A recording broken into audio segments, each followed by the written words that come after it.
está ahí todos los días en la mañana. Pero bueno, luego el presidente interactuó varias preguntas interesantes. Una sobre el tema de la posición de la conferencia del episcopado. El presidente dijo algo que creo que es interesantísimo. El presidente decía que el problema de Haití no es un tema migratorio, es un tema, y él no lo dijo así, pero esto lo pongo yo, es un tema de supervivencia nacional. Cuando hablamos del problema haitiano, en cualquier dimensión, nosotros no podemos verlo solamente de la perspectiva migratoria. Es un tema mucho más complejo. Porque lo que está pasando ahí al lado es una cosa, un desastre. Una crisis humanitaria a punto de estallar a niveles que no se ven en América en la historia, nunca se han visto en América, en Occidente en la historia. Que hay que irse al África subsahariana y los procesos de descolonización para usted encontrar semejante crisis. Lo que está en ciernes ahí, lo que está produciendo. Y ante cosas como esas, nosotros tenemos que tomar como país todas las medidas necesarias, incluyendo medidas extraordinarias, como es, por ejemplo, usted tener controles migratorios con personas que son vulnerables, como las mujeres embarazadas. Porque no vamos a decir que no son vulnerables, son vulnerables. Sí. Es un perfil vulnerable, empobrecida, migrante, embarazada, es mujer, es un perfil vulnerable. Y uno no quisiera tener que llegar hasta ahí como sociedad. Pero es que estamos en momentos extraordinarios donde tenemos que decir, es que hasta aquí tenemos que poner una raya porque es que estamos perdiendo, vamos a perder el país. Porque es que hay una comunidad internacional y una clase política haitiana que no le importa ese pueblo.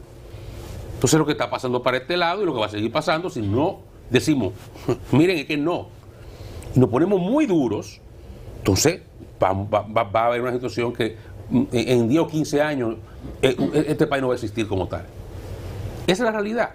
El presidente lo explicó a su manera y se mostró partidario de hablar con los obispos, y yo creo que es una actitud correcta del presidente. Él se ha mostrado muy abierto a conversar con quien haya que conversar para explicarle lo que haya que explicarle, quien haya que explicarle donde sea, cuál es el nivel de gravedad en un trabajo de buscar la unidad nacional. Yo siempre he sabido, lo decía ayer, que los obispos, que la Iglesia Católica en algún momento iba a pronunciarse sobre eso. Incluso ayer decía que muchos duraron. Porque recuerdo que a los pocos días de el presidente anunciar las medidas y comenzar a implementarse, las 15 medidas aquellas que incluían los controles sobre las mujeres embarazadas, el semanario Camino, que es, digamos, la fuente oficial de la Iglesia Católica, que hace una crítica a la medida. Y eso se veía entonces que iba a venir por ahí, además por los perfiles que sabemos que tenemos en la Iglesia en este momento. Y se produjo en ese documento que la Conferencia del Episcopado emitió en el fin de semana.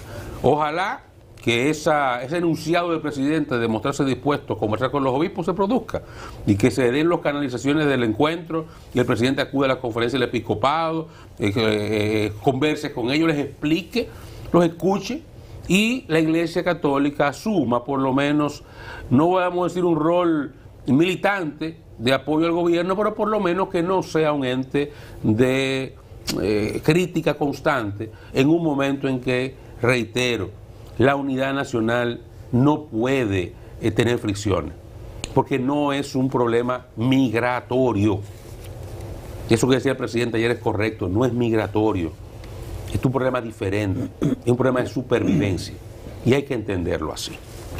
Bueno, yo pienso que el comunicado de la Iglesia Católica, yo tengo ahí la situación muy personal de haber vivido las dos etapas. Yo creo que República Dominicana está siempre en el corazón del respeto a los derechos humanos. Lo que yo le contesto a mi episcopado es que eso es un negocio que se está haciendo de una serie de bandas que le cobran allá esas parturientas, la traen y la depositan ahí. Y eso había que pararlo. Y yo insisto que de las 15 medidas, la más dramática, pero la más efectiva ha sido esa. Y ayer, antes de ayer, Mario Lama dio una explicación y le dijo al episcopado que ahí no se violan los derechos humanos, que todo el que está ahí se atiende. Ahora, había que poner un paro a ese negocio que se hacía con las parturientas, un negocio vil que tenía. Entonces, aquí es difícil, Porque la gran queja que tenemos los dominicanos es que había más partos de ciudadanos de otro país que los de aquí, y eso tenía una afectación. Entonces, yo lo que voy es con la parte del negocio, que había que pararlo. Entonces, eso se ha hecho, yo por lo que he visto, se ha hecho con mucha dignidad, no ha habido atropello, siempre va a haber un exceso uno que otro. Ustedes ven en las imágenes, hay algo que está ocurriendo, y es que Migración ha puesto damas para estos operativos, o sea, oficiales, guardias, mujeres de Migración, que son las que están llevando a cabo esto. Entonces, el presidente ayer tuvo una reacción muy política y la saludo. No solamente le habló al episcopado, inclusive se refirió también a la disposición de conversar con el CODUE o lo que es de las iglesias evangélicas. Ahora, qué difícil es este tema, ¿eh?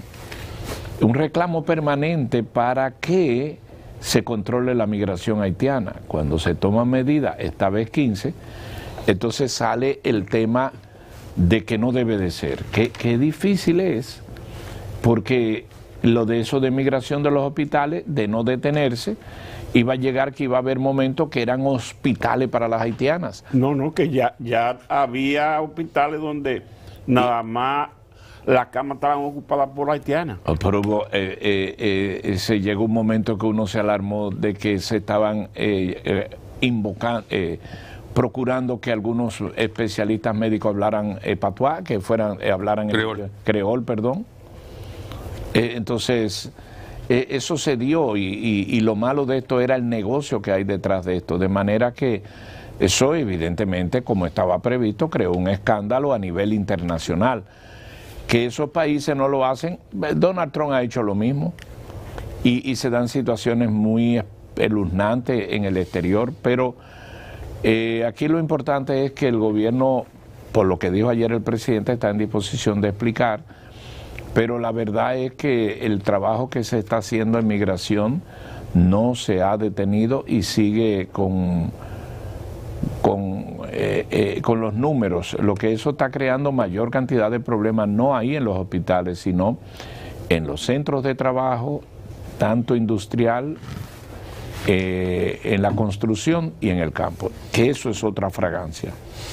Bueno, ayer el presidente también, sobre el tema de Haití, en su momento el ministro de las Fuerzas Armadas, el ministro de Defensa, perdón, aclaró el tema del lugar donde han avanzado las bandas en la frontera por la cercanía de la provincia de Elías Piña, el caso de el pueblo de Mirambo, que lo tienen tomado.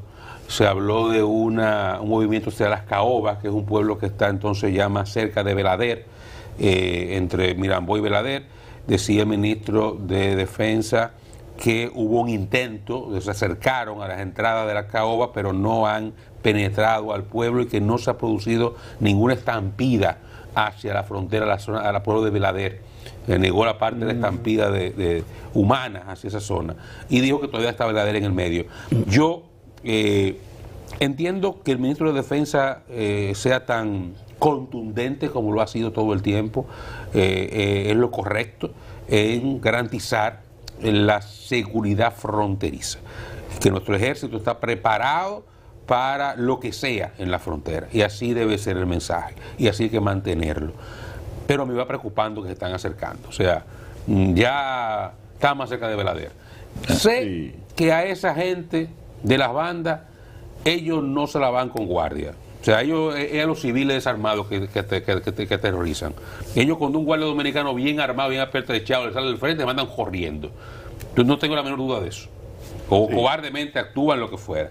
Pero hay que estar pendiente. Sí. Porque recuerdo siempre, vuelvo a recordarlo, el canciller Roberto Álvarez lo dijo en la ONU. Señores, esto se puede llegar a convertir en una conflagración internacional, en un conflicto internacional. Haití no tiene ejército. Estamos claros en eso. Pero Gaza tampoco lo tiene. Salvando la distancia, ¿verdad? Gaza tampoco tiene ejército. Sí. Ok. Entonces, si se producen agresiones a este lado, hasta ahora yo no veo eso probable. No tiene razón de ser.